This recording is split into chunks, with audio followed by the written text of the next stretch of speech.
लोग जो है फ्रांस की क्रांति के बारे में पढ़ेंगे। फ्रांस की क्रांति एग्जाम के व्यू से आप वर्ग 9, 10 में पढ़िए, चाहे बीपीएससी टीचर में हाई स्कूल एसएसटी के लिए सामाजिक विज्ञान के लिए पढ़िए। फ्रांस की क्रांति महत्वपूर्ण रही है। आप लोग एग्जाम दिए हैं, अभी दिए हैं ना। इस एग्जाम मंथली से पहले जो मंथली था उसमें बेहतर प्रश्न आया था फ्रांस की क्रांति से। तो फ्रांस की क्रांति जो है एक महत्वपूर्ण चैप्टर है। तो आपको पता है फ्रांस किस महादेश में है बेटा, बताइए। यूरोप। किस महादेश में है? यूरोप। तो पहले जानिए कि यूरोप में फ्रांस एक देश है, ठीक है। तो फ्रांस जो है 14वीं शताब्दी से लेकर 16वीं शताब्दी तक, 17वीं शताब्दी तक सबसे पावरफुल था। यूरोप में सबसे पावरफुल था तो कोई कौन था? फ्रांस था। बोलिए ना, हो फ्रांस था। तो फ्रांस में लोग कहते थे कि अगर यूरोप में अगर छींकना भी है तो किसके आदेश से छींकना है? कहते थे कि अगर फ्रांस को सर्दी हो गया तो पूरा यूरोप के सर्दी हो गया, ठीक है ना। आपके गांव में अगर बड़ आदमी के घरे अगर कुछ हो जाए, अगर वो बूढ़ा डेथ कर जाएगा तो सब ओकरा जाके द्वार पर जी हजूरी लगाएगा, हाँ बाबू साहब कैसे हुआ, होता है ना। अगर गरीब आदमी है, अगर जवानों बेटा अगर डेथ कर गए तो ओकरा भी पहुंचे वाला कोई नहीं है। इसी तो आप देखते हैं वही हाल फ्रांस के था। यूरोप में उस समय दो शक्ति थी, जर्मनी और फ्रांस। लेकिन फ्रांस इतना ताकतवर था बेटा, क्यों? क्योंकि वहां का शासक राजतंत्र था, राजा का बेटा ही राजा होगा। क्लियर है? तो वहां राजतंत्र था, तो वहां पे लुई 14वां थे। कौन थे? लुई 14। तो सबसे शक्तिशाली उस समय शासक था तो लुई 14वां, ठीक है। फ्रांस में शासक लुई था। लुई बोला ना, हो लुई था। जैसे चीन में नहीं, चीन ढा ढू नहीं रखता है, बर्तन पटक दिया लड़का हुआ पर नाम रख लिया। वो जब फ्रांस में लुई के नाम से चलता था, लुई पहला, लुई दूसरा, लुई 13वां, लुई 14वां, लुई 15वां। तो लुई 14वां सबसे निरंकुश शासक था। लुई 14वां सबसे निरंकुश शासक था। लुई 14वां कहता था कि मैं ही राज्य हूं, मेरा हर बात कानून है। ये एग्जाम में आया है। कहता था कि मैं ही राज्य हूं, मेरा हर बात कानून है। कौन कहता था?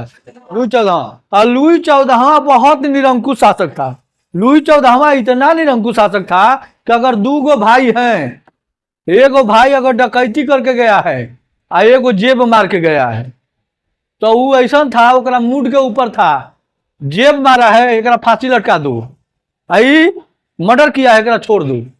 लुई 14वां अजीब प्राणी था। लुई 14वां लेकिन इतना बढ़िया शासन कर रहा था, चाहे वो निरंकुश ही शासन कर रहा था, कि किसी के छींक कसने की मजाल नहीं थी, ठीक है। तो लुई 14वां को तो हम लोग देख लिए, लेकिन फ्रांस में हम लोग देखेंगे तो उस समय फ्रांस के राजा होते थे, ठीक है। तो फ्रांस के राजा बुर्जुआ वर्ग के थे। किस वर्ग के थे? बुर्जुआ। कौन वर्ग था? बुर्जुआ वर्ग के थे। अब देखिए क्या है कि फ्रांस में जो है पादरी होते थे, कुलीन होते थे, सर्वसाधारण थे। याद आ रहा है? पादरी, कुलीन, सर्वसाधारण। पादरी होते थे जो कि ईसाई धर्म का प्रमुख होते थे। आपको हमने प्रथम विश्व में भी पढ़ाया है ना जी। और आपको कुलीन जो होते थे जमींदार होते थे, जमीन के मालिक।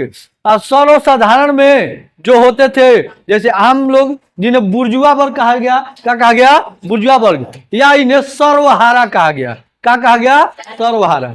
एक शब्द आता है सर्वहारा। सर्वहारा माने जो चारों ओर से हार गया है। सर्वहारा माने क्या? जो चारों ओर से, कोई पूछे वाला नहीं है। अरे गांव में गरीब के कोई पूछता है जी? तो सर्वहारा में जैसे किसान लोग, छोटे छोटे किसान वाले हैं, फिर छोटे छोटे खेती वाले हैं, जो शिक्षक थे, हम मजदूर हैं, पूंजी वाले हैं, वो किस में आते थे? सर्वहारा में, ठीक है। अब देखिए लुई 14वां का शासनकाल चल रहा है। लुई 14वां का शासनकाल चलते चलते चलते चलते भाई मरना तो सबको है। एक बार लुई 14वां क्या हो गए? अरे विकेट गिर गया उनका, काम खत्म। काम खत्म। उसके बाद लुई 15वां आए तो अयोग्य शासक थे। अरे हमनी के घर में मान लीजिए एक बाप के 4 गो लड़का है तो सब योग्य है, कोई खूब जानता है कोई कम जानता है। तो उसी तरह लुई 14वां के लड़का हुए लुई 15वां, और उनका नाती हुआ पोता कहते हैं ना, पोता हुआ लुई 16वां। क्लियर है? तो अगला शासन किसका चल रहा है? लुई 16वां। अब देखिए लुई 16वां जो है ये भी सोचा कि धाक जमा ले, लेकिन लेकर बियाह हो गया ऑस्ट्रिया के राजकुमारी से। ऑस्ट्रिया एगो देश है, वो भी यूरोप कंट्री का है। तो ऑस्ट्रिया के राजकुमारी मेरी आंटियोकस, क्या नाम था? मेरी आंटियोकस, जिन्हें मिसेज खर्चालू कहा गया। क्या कहा गया? मिसेज खर्चालू। खर्चालू कहने का ये सेंस है कि उनका एगो बच्ची थी 3 साल की, मात्र कितना साल की? 3 साल गो बच्ची एगो इतनी गो है, और खिलावे ला 3000 दाई है। गो 3000। बताइए एगो बच्ची है और खिलावे ला कितना दाई है? 3000। हद हाल है। उसमें ये था शर्त कि जेकरा गोदी में हंस देगी वो बच्ची, ओकरा क्या करेंगे? हार रानी अपन उठा के दे देंगे। ठीक? अब जेकरा हाँ सोना हीरा के हार, भाई रानी है तो उसका मैंने एथी वाला पहनेगी, है तांबा वाला पहनेगी, सोना हीरा जवाहरात के पहनेगी। और जो जे हंस देता था बस ओकरा गला में लीजिए हार। एकदम पूरा दिन वो लड़की के हंसावे में सब रहता था। और लुई 16वां तक की मार के अपना एकदम जो है राज का चल रहा है। लुई 16वां बेउछने थे, वहां पे गिलेटिन चढ़ाया जाता था। गिलेटिन आपके लिए एक नया शब्द है।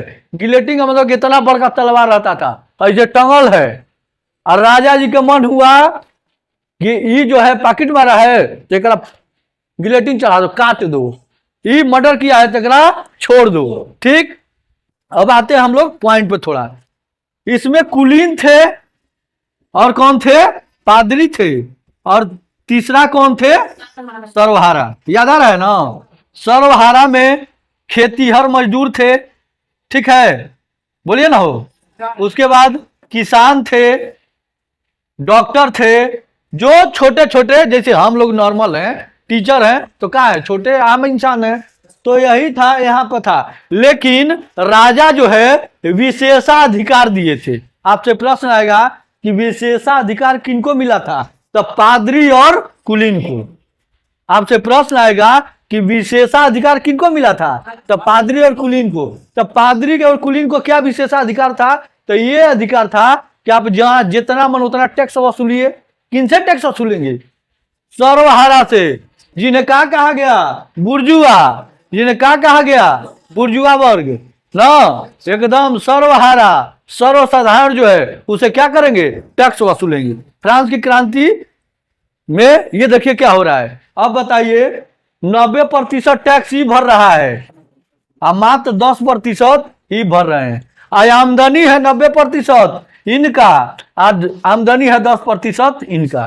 तब विनाश काले विपरीत बुद्धि है ना हो।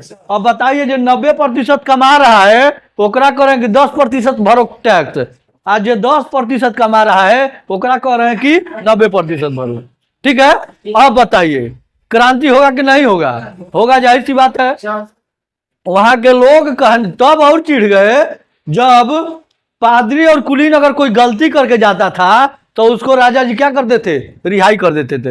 ये बक्सा के ताला तोड़े हैं तो हाँ कोची हैं तो पादरी साहब हैं तो इनका 2 गमछा डाल के सम्मानित करिए। ये कोची किए हैं? तो ये सर हमारा जो है रास्ता में रोक लेता। ये कौन है? तो सर्वहारा है, सर्वसाधारण है। अरे बाप रे बहुत बड़ी गलती किया है, इनका गिलेटिन चढ़ा दो। फ्रांस की क्रांति में ये हो रहा है। अब बताइए ये क्रांति होगी कि नहीं होगी? अब जो है इसका जो है स्टेट जनरल एक है। क्या है? State general. यहाँ पे एक शब्द आएगा स्टेट जनरल। स्टेट जनरल क्या है? तो जैसे हमारे देश में विधानसभा, लोकसभा, संसद भवन है ना हो, उसी तरह जहां बैठक होती थी उसको क्या कहा जाता था फ्रांस में? State general. फ्रांस में 200 साल तक कोई बैठक नहीं हुआ है। 200 साल तक कोई नहीं बैठक कर रहा है। जब ये देख रहा है कौन? लुई 16वां कि हमारा राजकाज जो है क्या हो रहा है? खत्म हो रहा है, तो भाई और टैक्स बढ़ाएगा, बढ़ाएगा ना हो। बैठक बुलवाया, पूरा एकदम क्या किया? डुगडुगी पिटवा दिया पूरे राज्य में कि हम लोग 10 जुलाई 1790 नवासी को क्या करेंगे, बैठक करेंगे। सब लोग आया, सब कहा कि ठीक है। उसमें एक ही नियम था स्टेट जनरल में कि पादरी के 300 प्रतिनिधि होंगे, कुलीन के 300 प्रतिनिधि होंगे और सर्वहारा के 600 प्रतिनिधि होंगे। आदमी भीतरी बैठेंगे और बाकी जो योग्य है बाहरी, जो अंदर बैठेंगे, जो मान लीजिए ऐसे है वो बाहर रहेंगे। तो 300 आदमी इसमें से बैठा, 300 इसमें से बैठा और 600 इसमें से बैठा। लेकिन विशेषाधिकार किनको था, पादरी और कुलीन को था ये विशेषाधिकार कि आप लोग में से 300 में से एक आदमी चुनाएगा, 300 में से एक आदमी चुनाएगा और 600 में से भी एक आदमी चुनाएगा। दूगो नहीं, यही तो दिक्कत है। वहां नियम था कि एक आदमी चुनाएगा। अब बताइए, पादरी कुलीन मिलले है, आई अलगे है, तो दोनों ही जुड़ के क्या हो जाएगा, दू आई कहला जाएंगे एक। राजा जी के मन किधर है, पादरी कुलीन देने, तो बहुमत किसका होगा, पादरी कुलीन के। हुआ बैठक स्टेट जनरल में, बैठक जब होने लगा तो पादरी या कुलीन 300 है, सर्वहारा जो खेतिहर मजदूर है वो 600 है। लेकिन वोट कौन करेंगे, मात्र एक आदमी। कौन करेंगे, एक आदमी। वोट शुरू हुआ, जब एक एक आदमी का ये सबके मांग था कि हर एक आदमी को वोट देने का अधिकार मिले, जो 6 3 9 3 1200 है, वोट देने का अधिकार मिले। कुछ पादरी और कुलीन इनकी दुर्दशा देख के इनके तरफ भी थे, राजा के डर से बोल नहीं पाते थे कि गिलेटिने चढ़ा देगा, तो बोलेगा जी डरे, तो ये जो थे इनके तरफ, लेकिन राजा के डर से नहीं बोलते। अब बताइए, एक आदमी को वोट देना है तो इन्हें से एगो ई दिया, इन्हें से ई दिया, इन्हें से ई दिया, आई दोनों का हो गया एक एक दो, आई का हो गया एक। टैक्स बढ़ाना था, टैक्स बढ़ गया, ये सब हल्ला किया कि टैक्स बढ़ के पादरी और कुलीन देंगे, ये सब हल्ला किया कि नहीं और टैक्स बढ़ा दीजिए। तो टैक्स जो 90% था, टैक्स 100% कर दिया गया।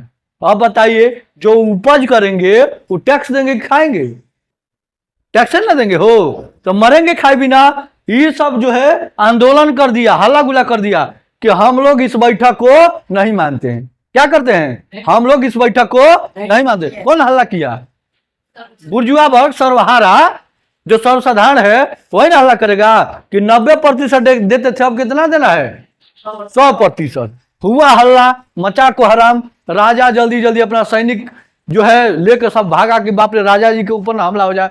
जाके सब मीटिंग किया, कौन, खेतीहर मजदूर जो सर्वसाधारण आदमी है, जाके मीटिंग किया कि हम लोग इसको नहीं मानेंगे, हम लोग इसका विरोध करेंगे। कहा कि कैसे, तो गरीब में से एक नेता उत्पन्न हुआ जिसका नाम है रॉबस्पियर। क्या नाम है बेटा, रॉबस्पियर। रॉबस्पियर कहा कि ये तो सरासर गलती है, हम लोग राजा के पास चलेंगे, अपनी आवाज उठाएंगे। क्या करेंगे, राजा के पास चलेंगे और अपनी आवाज उठाएंगे, और नहीं सुनेंगे तो हम लोग क्या करेंगे, आंदोलन करेंगे। हो गया है 13 जुलाई। क्या हो गया है, 13 जुलाई। 13 जुलाई को सब लोग पहुंचा हुआ है। वहां एक गोल्फ का मैदान था। क्या था, गोल्फ जानते हैं जो खेला जाता है, बहुत बड़का मैदान होता है। गोल्फ के मैदान में सब जुटल है, कोई बच्चा के लिए है, कोई अपना माई के लिए है, कोई बाबू के। चलिए भाई, संज्ञा भीड़ दिखाना है राजा को, तो भाई बहुत दयालु हैं। लेकिन सब राजा दयालु था कि निरंकुश राजतंत्र था, राजतंत्र निरंकुश था एकदम। अब बताइए, सब पहुंचा है कहाँ, गोल्फ के मैदान में, वहीं पे हल्ला गुला हो रहा है, जिंदाबाद मुर्दाबाद हो रहा है। ठीक, अब जो लुई 16वां की एक खबर गया कि तो जिंदाबाद मुर्दाबाद हो रहा है, वो कहा कि घबराइए नहीं, इसका उपाय है, सैनिक भेज दिया। क्या किया, सैनिक भेज दिया। अब जब सैनिक भेजा, जब सैनिक लाठी चार्ज किया तो भीड़ क्या हो गई, उग्र हो गई, भीड़ एकदम उग्र हो गई। और उग्र होने के बाद वही थोड़ी देर पे एक बास्टिल का जेल था। क्या था, बास्टिल का जेल। बास्टिल का जेल जो है फ्रांस की क्रांति का प्रतीक है। अब बताइए, जो गुंडा मऊवाली है वो जेल में ना बन रहेगा कि बाहर ही घूमेगा, हो कहाँ रहेगा।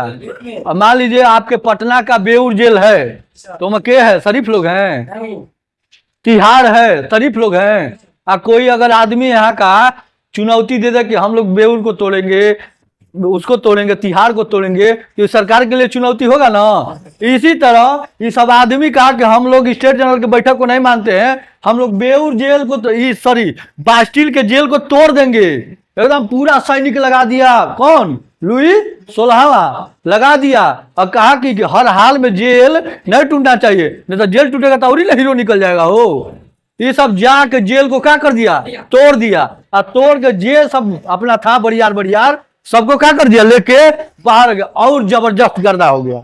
अब गर्दा पर गर्दा हो गया, एकदम सब मार काट एकदम हो रहा है। राब्सपियर का कि ऐसे नहीं होगा, ये जो है लुई 16वां एकरा धऽ के लाओ, ओकरो धऽ के लाया, ओकरा मेहरारुओं के धऽ के लाया, का नाम था, मेरी एंटियोकस, इन्हें मिसेज खर्चालू कहा गया। धऽ के लेके आया, और धऽ के लेके आके चौराहा पर गिलेटिन दोनों जना के चढ़ाया, और कहा 14 जुलाई वो दिन था, कौन दिन था, 14 जुलाई 1789 को फ्रांस की क्रांति हुई।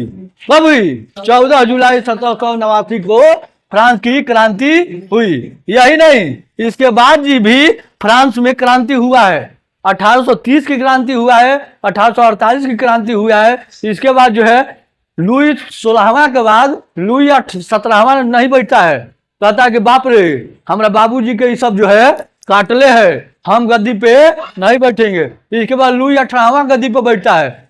अच्छा बताइए, आपके गांव में एगो बाघ है आ जाए, और कोई पोंछ धके ऐठ रहा है, तब वो किनमिनाए नहीं, चुपचाप बैठल है, तो वो बाघ के कोई धके, अरे कुत्ता होता है ना, कोनो धके कान उठैले का कर रहा है, काट नहीं रहा है, तो कोई धके कान उठाएगा, ट्राई मारेगा, नहीं ट्राई मारेगा कि काट रहा है कि नहीं काट रहा है। वही लुई 18वां था। ओकरा जाके राजा जी, हई बात ठीक है भैया, कारण